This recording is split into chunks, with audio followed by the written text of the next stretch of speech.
नमस्कार विद्यार्थियों, स्वागत है आपका हमारे YouTube चैनल में जिसका नाम है गुरुदेव इंग्लिश क्लासेस। आइए मित्रों, आज हम उत्तर प्रदेश माध्यमिक शिक्षा परिषद प्रयागराज द्वारा संचालित कक्षा 10वीं का अंग्रेजी पोइट्री का द्वितीय चैप्टर पढ़ेंगे जिसका नाम है द सम ऑफ लाइफ। प्रस्तुत कविता S.W. लॉन्गफेलो द्वारा लिखी गई है। इस कविता में कवि हमें काफ़ी ज़्यादा ज्ञान की बातें बताता है। वह बताते हैं हमें किस प्रकार से जीवन जीना चाहिए, कौन कौन से गुण अपनाना चाहिए और कौन से गुण नहीं अपनाना चाहिए। ये सब बातें इस कविता के माध्यम से कवि हमें बताता है। तो आइए मित्रों, समय गंवाए बिना इस कविता का अध्ययन करते हैं और देखते हैं कवि ने अपनी किस अभिव्यक्ति को इस कविता के माध्यम से व्यक्त किया।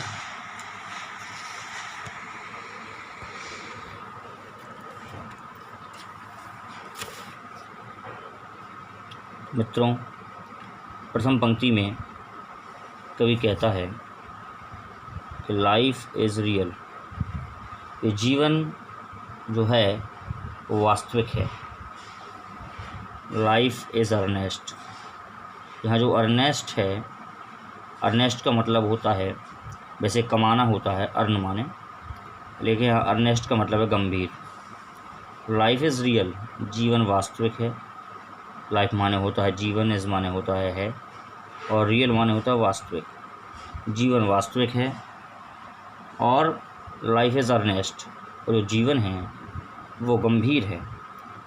मतलब कभी ये बताना चाहता है कि जीवन बहुत ही वास्तविक है और हमें इस जीवन को गंभीरता से लेना चाहिए।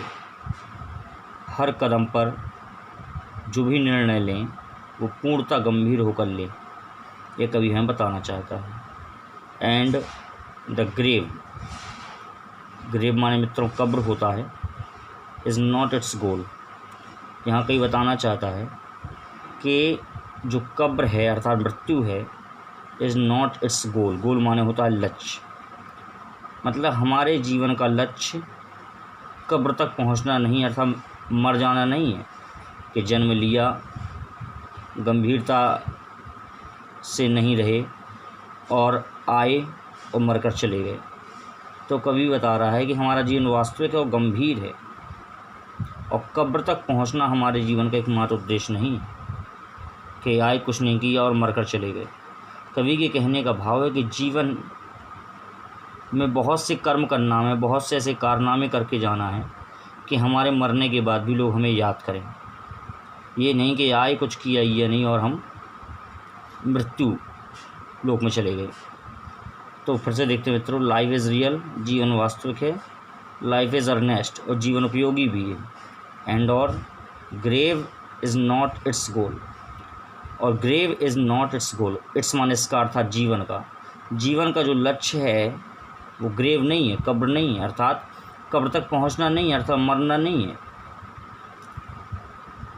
कवि कहता है डस्ट दो आर्ट, कि मिट्टी से या धूल से, दो मान तुम या आप, आर्ट। अब यहाँ आर्ट का मतलब बने हो कह दो या आर का, यहाँ आर का भाव है।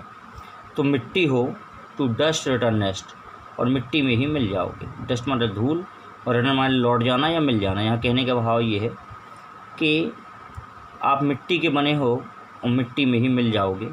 डस्ट मिट्टी से, दो माने आप, आर्ट बने हो, टू डस्ट रिटर्ननेस, और मिट्टी में ही मिल जाओगे। Was not spoken of the soul. अब जो कवि है वो बताना चाहता है कि was not spoken of the soul, ये बात जो मैंने आपसे कही है कि आप मिट्टी से बने हो, मिट्टी में ही मिल जाओगे, ये बात मैंने कह तो दी, लेकिन वाज नॉट स्पोकन, ये बात नहीं कही गई है।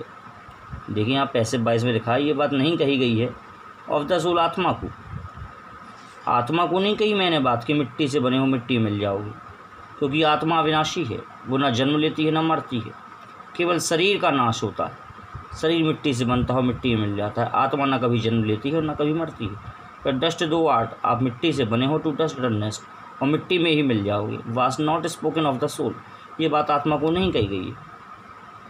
तो मित्रों उम्मीद करता हूँ ये पैराग्राफ आपको समझ में आ गया होगा। आइए इसकी अगली पंक्ति का अध्ययन करते हैं। मित्रों लिखा है not enjoyment not sorrow, not enjoyment not sorrow is our destined on end or वे।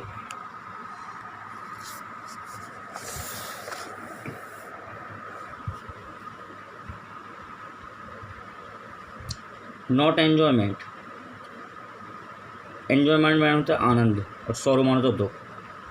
ना ज़्यादा आनंद और ना दुख, ना आनंद ना दुख is our destined end or वे, ये हमारा पूर्व निर्धारित लक्ष्य नहीं है। कभी डेस्टाइन्ड का मतलब होता है, डेस्टाइन्ड एंड का मतलब होता है पूर्व निर्धारित लक्ष्य। तो कभी और अथवा लिखा है वे यानी रास्ता, तो कहते कभी कहना चाहता है not enjoyment and not sorrow is our destined end or way, के ना ज़्यादा आनंद और ना ज़्यादा दुख is our destined on end or वे, ये हमारे जीवन का पूर्ण निर्धारित लक्ष्य। अर्थात कवि के कहने का भाव ये है कि ये हमारा पूर्ण निर्धारित लक्ष्य नहीं है कि हम आनंद मनाएं या हम दुख मनाएं।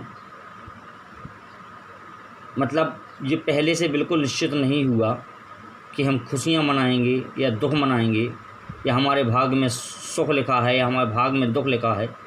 हमें ये नहीं मनाना है कि हमारे भाग में तो दुख लिखा है, हमारे भाग में सुख लिखा है, ऐसी किसी प्रकार की कल्पना नहीं करनी है। मतलब हमें भाग के भरोसे नहीं लिखना रहना है कि हमें सुख मिलेगा या हमें दुख मिलेगा, हमारी किस्मत में तो दुख है, हमारी किस्मत में तो सुख है, ऐसा है बिल्कुल भी नहीं सोचना। तो वो कह रहे हैं नॉट एन्जॉयमेंट, ना सुख ना दुख is our destined end or वे, ये हमारा पूर्व निर्धारित लक्ष्य नहीं है। अर्थात पहले से ऐसा बिल्कुल भी निर्धारित नहीं हुआ कि हमें सुख भोगना है या हमें दुख भोगना है, ऐसा किसी का भी निर्धारित नहीं है। अर्थात व्यक्ति के कर्मों पर डिपेंड करता है कि वो सुख भोगे या दुख भोगेगा। कभी के फिर से देख लीजिए, नॉट एन्जॉयमेंट नॉट सॉरो, ना सुख ना दुख is our destined end or वे, ये हमारा पूर्व निर्धारित लक्ष्य नहीं है। डेस्टाइन्ड एंड और वे पूर्व निर्धारित लक्ष्य। तो कभी कहता है कि ना ज़्यादा सुख ना ज़्यादा दुख is our destined end or वे, ये हमारा पूर्व निर्धारित लक्ष्य नहीं है। बट टू एक्ट, हमारा लक्ष्य तो बट टू एक्ट, कर्म करना है, हमें तो केवल कर्म करना है। हमें ये नहीं सोचना भाग्य कि हमारे भाग में सुख में लिखा, हमारे भाग में दुख में लिखा, ये हमें कुछ भी नहीं सोचना। हमें तो केवल बट टू एक्ट, केवल कर्म करना है। दैट ईज टुमारो, प्रत्येक टुमारो आने वाले कल को बेहतर बनाने के लिए। बट टू एक्ट, हमें तो केवल कर्म करना है। दैट ईज टुमारो, प्रत्येक आने वाले कल के लिए। मतलब अगर हम अपना आने वाला कल चाहते कि हमारा आने वाला कल बहुत अच्छा बन जाए, तो हमें तो केवल एक काम करना है आज में, कि आज के युग में हमें बहुत ही अच्छे कर्म करना है ताकि हमारा आने वाला कल अपने आप अच्छा हो जाए। कभी कह रहा फाइंड अस, ताकि हम प्राप्त करें। फाइंड माने प्राप्त करना, अस माने हम, ताकि हम प्राप्त करें। फर्दर, फार्दर माने दूर, देन टुडे, मतलब आज से भी अच्छा हम कल प्राप्त कर सकें। फार्दर मतलब बहुत दूर, मतलब आज के दिन से बहुत दूर, यानी कि आज के दिन से, आज का दिन हमारा बेकार है, लेकिन आज के दिन से बहुत ज़्यादा दूर या बहुत ज़्यादा बेहतर हम कल प्राप्त कर सकें। अर्थात कवि के कहने का तात्पर्य ये है कि हमें ये नहीं सोचना चाहिए कि हमारी किस्मत ख़राब है, हमारा लक ख़राब है, हम क्या करें। कवि ये बताना चाहता है कि ये पहले से किसी का भी निश्चित नहीं हुआ कि ये आकर सुख भोगेगा या ये आकर दुख भोगेगा। ये व्यक्ति के कर्मों पर डिपेंड करता है। अगर वो अच्छे कर्म करता है तो सुख भोगने को मिलेगा, और बुरे कर्म करता है तो दुख भोगने को मिलेगा। मित्रों वहीं सीधी सी बात बताना चाहूँगा, आप यूपी बोर्ड के विद्यार्थी हैं। अगर आज आप मेहनत करेंगे तो कल आपको सुख भोगने को मिलेगा, और अगर आज आप मेहनत नहीं करते हैं तो आपको दुख भोगने को मिलेगा। कोई ये नहीं कह सकता कि मेरे नंबर कम आए क्योंकि मेरी किस्मत ख़राब थी, ऐसा नहीं है। अगर आप अच्छी मेहनत करते हैं, अपना कर्म करते हैं, तो ये बिल्कुल यथार्थ सत्य है कि आपके नंबर अच्छे आएंगे। तो कहीं वो यही बताना चाहता है कि हमें ना ज़्यादा नॉट एन्जॉयमेंट नॉट सॉरो, ना सुख ना दुख इज़ डेस्टाइन्ड एंड और वे, हमारा ये पहले से निर्धारित किया गया लक्ष्य नहीं है कि पहले से निर्धारित हो गया हो कि इसको सुख मिलेगा, इसको दुख मिलेगा। ये बिल्कुल भी नहीं है। ये व्यक्ति के कर्मों पर डिपेंड करता है। वो कह रहे बट टू एक्ट, हमें कर्म करना है। दैट ईज टुमारो, प्रत्येक आने वाले कल को अच्छा बनाने के लिए हमें कर्म करना है। फाइंड अस, ताकि हम प्राप्त करें। फर्दर देन टुडे, मतलब आज से भी अच्छा हम अपना कल प्राप्त कर सकें। आइए मित्रों इसके तीसरे पैराग्राफ का अध्ययन करते हैं। इसमें लिखा हुआ है मित्रों, in the words broad field of battle, इन माने में, द वर्ड्स माने संसार के, ब्रॉड माने होता है चौड़ा या विशाल, फील्ड ऑफ बैटल माने युद्ध क्षेत्र। इस संसार के, इस विशाल युद्ध के क्षेत्र में इन द वर्ड्स वर्तमान संसार के, ब्रॉड माने विशाल, फील्ड माने क्षेत्र और बैटल माने युद्ध की। कवि ये बताना चाहता है कि ये संसार एक बहुत बड़ा युद्ध का मैदान है जिसमें हम अपनी समस्याओं से लड़ रहे हैं, अपनी गरीबी, अपनी लाचारी, अपनी बेबसी, ये सब इन सब से लड़ रहे हैं। ये युद्ध का मैदान है। प्रत्येक व्यक्ति युद्ध लड़ता है अपनी समस्याओं से, अपने जीवन से। तो कह रहे हैं द विवेक ऑफ लाइफ, और ये संसार विवेक ऑफ लाइफ, लाइफ माने जीवन का और विवेक माने होता है अस्थायी पड़ाव। ये संसार जीवन का एक अस्थायी पड़ाव है। जिस प्रकार से सैनिक होते हैं, जहाँ युद्ध होता है वहाँ तंबू बना लेते हैं और तंबू बनाकर रहने लगते हैं, वो एक अस्थायी पड़ाव होता है। पता नहीं किस दिन वो तंबू हट जाएगा और उनको दूसरे स्थान पर जाना पड़ेगा। तो ये संसार भी एक अस्थायी पड़ाव है। तो वो कह रहे कि in the words broad of field of battle, इस विशाल युद्ध के क्षेत्र के मैदान में, या इन द वर्ड्स ब्रॉड, वर्तमान संसार के, ब्रॉड माने विशाल, फील्ड माने क्षेत्र और बैटल माने युद्ध के, इस संसार के विशाल युद्ध के क्षेत्र में, in the Vivek of life, और जीवन के अस्थायी पड़ाव में। ये जीवन एक अस्थायी है, अस्थायी पड़ाव में। बी माने होना, नॉट माने नहीं, लाइक माने की तरह, डम माने गूंगा। तो कवि बताना चाहता है इस अस्थायी जीवन में गूंगों की भांति जीवन यापन मत करो। ड्राइवन कैटल, जिस प्रकार से ड्राइवन माने होता है वैसे चलाना होता है, लेकिन यहाँ खदेड़ कर भगा देना है। जिस प्रकार से पशुओं के झुंड को खदेड़ कर भगा दिया जाता है लाठी मारकर, और वो कुछ भी नहीं कह पाते हैं, तो वो कह रहे हैं कि उन पशुओं की भांति या गूंगों की भांति जीवन यापन मत करो कि किसी ने कुछ भी कह दिया, आपने सुन लिया और चले आए। तो वो कहने बताना चाहते हैं कि be not like a dumb, गूंगों की भांति जीवन यापन मत करो, ना ही पशुओं की भांति जीवन यापन मत करो। बी अ हीरो, तुम तो एक हीरो बन जाओ, नायक बन जाओ।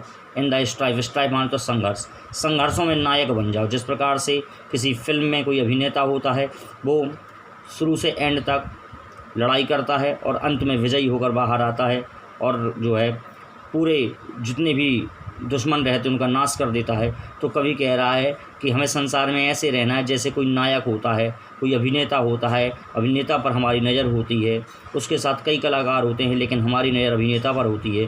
तो उसी प्रकार से हमें एक नायक की भांति, एक अभिनेता की भांति रहना है कि सब हम पर नज़र रखें और हम बहुत ही श्रेष्ठ व्यक्ति में हमारी गिनती हो। कभी ये बताना चाहता है हमें गूंगों की भांति नहीं रहना है, हमें पशुओं की भांति नहीं रहना है जो खाते हैं, चरते हैं और मर जाते हैं। हमें ऐसी ज़िंदगी नहीं जीना है, हमें गूंगों की भांति जीवन नहीं जीना है। अगर कोई हमें नाजायज़ सताता है तो हमें उसका प्रत्युत्तर देना भी सीखना है। इस प्रकार से कवि बताना हमें चाहता है। अगली अंतिम पंक्ति में देखते हैं कवि क्या कहता है। कवि कहता है लेट अस, चलो, देन तब, बी अप, उठो। लेट अस चलो, देन तब, बी अप, उठ जाओ, एंड डूइंग, और कर्म में लग जाओ। कवि कहता है लेट अस चलो, देन तब, बी अप, उठ जाओ, एंड डूइंग, और अपने कर्मों में लग जाओ। With a heart for any fate, with heart अपने हृदय में, फॉर एनी फेट कोई किस्मत लिए, या अपने हृदय में कोई अपना लक्ष्य लिए। अपने हृदय में एक लक्ष्य को लीजिए कि मुझे ये बनना है, किसी प्रकार का एक लक्ष्य बना लीजिए कि मैं ये बनना चाहता हूँ। उस लक्ष्य को अपने हृदय में धारण करिए और स्टिल अचीविंग, लगातार या हमेशा अचीविंग, प्राप्त करिए। स्टिल परसुइंग, परसू मतलब पीछा करना, अचीव माने प्राप्त करना, परसू माने पीछे करना। स्टिल हमेशा अचीव प्राप्त कीजिए, स्टिल परसुइंग हमेशा अपने लक्ष्य का पीछा करिए, मतलब अपने लक्ष्य का पीछा करिए और अपने लक्ष्य को प्राप्त करिए। लर्न टू लेवर and to wait, learn to लेवर एंड टू वेट, मेहनत करिए, कर्म करिए, एंड टू वेट, और सही समय का इंतजार करिए। अर्थात कर्म करिए, फल की चिंता, जैसे भागवत गीता में लिखा है कर्म करिए, फल की चिंता न करिए, वही कह लर्न टू लेबर, मजदूरों की भांति काम करिए, एंड टू वेट, और सही समय का इंतजार करिए। अर्थात अपना कर्म करिए, फल की चिंता ना करिए। जब आपका कर्म अच्छा होगा तो फल आपको अपने आप अच्छा मिलेगा। अगर आज आप ढंग से पढ़ाई करते हैं, मेहनत करते हैं, तो आपका जो रिज़ल्ट होगा बहुत ही बढ़िया होगा। कभी ये बताना चाहता है कि जीवन में सबसे बड़ा जो तत्व है वो है हमारा कर्म। हमारे कर्म ही हम एक श्रेष्ठ व्यक्ति बनाते हैं और हमारे कर्म ही हम एक तिरस्कार युक्त व्यक्ति बनाते हैं। तो धन्यवाद मित्रों, आज की कविता यहीं पर समाप्त करते हैं। कमेंट में बताइएगा कि कौन सा बिंदु आपको समझ में नहीं आया, तो मैं उस समस्या का निवारण करने का प्रयास करूंगा। अगर आपने हमारे चैनल को सब्सक्राइब नहीं किया है तो सब्सक्राइब करिए, शेयर करिए, लाइक ज़रूर करिए और हमारे इस चैनल में सहयोग करिए ताकि हम और आगे भी आपको इसी प्रकार से वीडियो बनाते रहें।